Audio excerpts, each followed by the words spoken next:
wabarakatuh. Saya Muhammad Fatur Rahman Ramadan. Saya ingin menjelaskan iklan dalam kapitalisme. Kapitalisme adalah, menurut para ahli yaitu Max Weber, adalah kapitalisme suatu kegiatan ekonomi yang ditunjukkan pada suatu pasar dan dipacu untuk menghasilkan laba dengan adanya pertukaran di pasar. Lalu menurut Robert E. Lerner, kapitalisme adalah sebuah sistem produksi, distribusi, dan pertukaran di mana kekayaan yang terakumulasi diinvestasikan yang kembali oleh pemilik pribadi untuk memperoleh keuntungan. Selanjutnya, ciri-ciri umum kapitalisme, yaitu satu, kepemilikan perseorangan. Yang dimaksudkan adalah mereka memiliki suatu perusahaan yang mereka buat untuk melakukan aktivitas laba yang besar dan keuntungan yang meraup. Lalu perekonomian pasar, mereka membuat sebuah bisnis atau produk mereka yang mereka perkenalkan untuk menguasai perekonomian pasar mereka. 3, persaingan. Mereka bersaing dengan para perusahaan-perusahaan lain untuk melakukan sistem perdagangan yang dapat menguntungkan para kapitalisme. 4, keuntungan. Mereka juga meraup keuntungan dari produk atau penjualan yang mereka jual kepada konsumen. Selanjutnya adalah iklan dan kapitalisme. Peran iklan untuk mendatangkan keuntungan bagi kaum kapitalis, yaitu seperti contohnya, iklan dapat menguntungkan para kapitalis di mana mereka mengiklankan produk-produk perusahaan mereka untuk mengacu pada keuntungan mereka sendiri dan meraup keuntungan sebesar-besarnya. Iklan sebagai sarana untuk mendatangkan keuntungan yang cukup besar.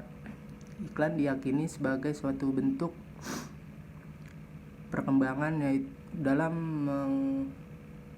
menyebarluaskan informasi perusahaan atau produk yang mereka jual, di mana hal itu sangat dibutuhkan para kapitalis untuk dapat menguntungkan hasil dari penjualan mereka kepada konsumen untuk perusahaan sendiri. 3, kapitalis mengalienasi kaum perempuan sebagai korban iklan. 4, lewat iklan kaum kapitalis mampu membujuk konsumer untuk membeli produk lebih maksimal. Seperti contoh dalam iklan dan kapitalisme, yaitu iklan kendaraan bermotor dengan menampilkan beberapa fitur dan keunggulan terbaru produk yang mereka luncurkan. Itu dapat menginfluence para konsumen untuk membeli produk mereka, yang berarti itu dapat meningkatkan penjualan dari produk yang mereka jual. Lalu para kapitalis mencoba membrainwash para konsumen untuk membeli produk mereka yang dimaksudkan untuk menguntungkan para pengusaha-pengusaha tersebut agar konsumen terbujuk untuk membelinya. Iklan ideologi kapitalisme global. Iklan telah menjelma menjadi sebuah ideologi di abad modern. Sejumlah perusahaan dengan produksi skala sangat besar membutuhkan iklan sebagai strategi penjualan. Pada awal mula, iklan hanya sekedar pengumuman bagi individu untuk mengetahui keberadaan barang dan jasa guna memenuhi kebutuhan hidup manusia. Tapi iklan sekarang telah berubah sebagai ideologi kaum kapitalis global dengan gaya bahasa yang memikat demi bisnis raksasa para kapitalis, sehingga membentuk masyarakat yang sangat tergantung pada barang. Kapitalis memanfaatkan iklan ini sebagai bentuk mereka untuk meraup keuntungan sebesar-besarnya dengan menjual produk-produk mereka dan membiarkan para konsumen terlena dengan produk yang mereka jual, sehingga masyarakat jadi ketergantungan terhadap produk yang mereka jual. Selanjutnya adalah dampak iklan dari kapitalisme. Dampak iklan kapitalisme. Alienasi perempuan. Dampak iklan kapitalisme ini mengalienasi perempuan, yaitu ditunjukkan pada faktor mereka meraup keuntungan dengan cara alienasi perempuan itu untuk menjadikan wanita sebagai bahan objek penjualan produk mereka, di mana perempuan diyakini dapat memberikan keuntungan besar terhadap penjualan produk mereka, memanfaatkan perempuan sebagai objek penjualan produk atau perusahaan mereka kepada konsumen. Hal tersebut diyakini sebagai hal yang paling jitu dalam memperjualkan produk mereka. Hal tersebut karena perempuan bisa menjadi stimulus penjualan pasar, sehingga tubuh perempuan juga dipandang sebagai barang dagangan. Hal ini dikarenakan kaum kapitalis melihat perempuan sebagai objek yang baik menjadi duta periklanan demi menghasilkan barang dagangan yang menguntungkan. Contoh-contoh dalam alienasi perempuan yaitu seperti penjualan produk otomotif, yang sebenarnya tidak ada hubungannya antara wanita dengan produk otomotif, tapi cara tersebut dilakukan para kapitalis hanya semata-mata untuk menguntungkan penjualan mereka. Hal ini mengabaikan bahwa perempuan juga menjadikan tubuh sebagai sarana dalam menjual produk otomotif tersebut. Dalam kenyataannya bahwa laki-laki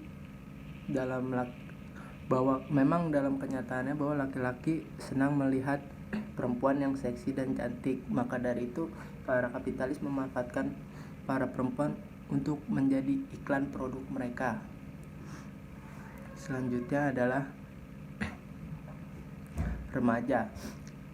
Remaja juga bisa dijadikan sebuah manfaat oleh para kapitalis untuk menguntungkan perusahaan mereka, yaitu para kapitalis mencoba untuk menstimulus produk mereka kepada remaja-remaja dengan tujuan agar seolah-olah remaja menjadi semakin percaya diri terhadap produk yang mereka jual. Contohnya iPhone meng-create sebuah iklan sedemikian rupa yang menunjukkan bahwa produk ini canggih dan sangat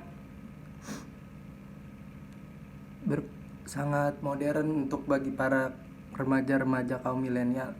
Hal tersebut diyakini para kapitalisme agar para remaja terpikat terhadap produk tersebut dan remaja tersebut pada akhirnya terpikat pada produk tersebut. Selanjutnya adalah konsumer.